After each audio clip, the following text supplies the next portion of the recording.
建立繁荣家庭的10项核心要素。当我们在现代社会谈论一个家庭的兴旺或是财富的时候，你直觉会想到什么？通常第一直觉就是看具体指标嘛，像是银行账户里的数字啊，或者房地产有几笔，对吧？对啊，还有家庭成员的社会阶级之类的。我们其实很容易陷入一种思维，觉得就是只要资源足够多，这个家自然就会好。确实，但如果今天有一套流传已久的公式，告诉你一个家庭真实的运势，其实是由每一个成员的内在状态精密计算出来的呢？哇，这个切入点就很不一样了。真的，这份资料探讨的10项核心要素，它不仅仅是在谈论实质的钱，更是提供了一套全方位从内到外走向昌盛的系统性思维。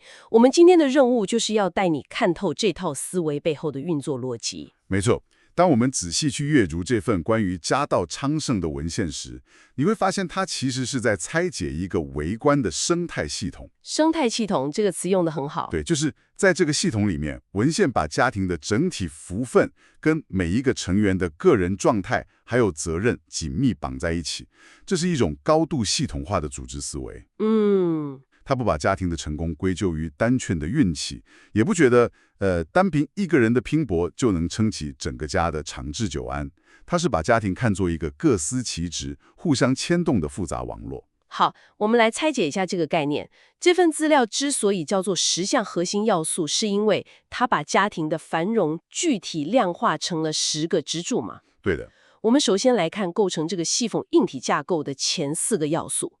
这4个要素直接对应到家庭中的4个核心角色，也就是母亲、父亲、长者还有孩子。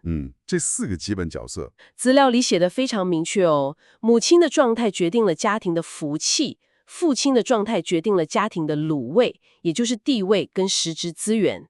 然后家中的长者决定了家庭的长寿状态，最后孩子是决定整个家庭的喜悦。这里最引人入胜的是，他强调的不仅是谁做了什么，而是他们处于什么状态。状态，对，这点很重要。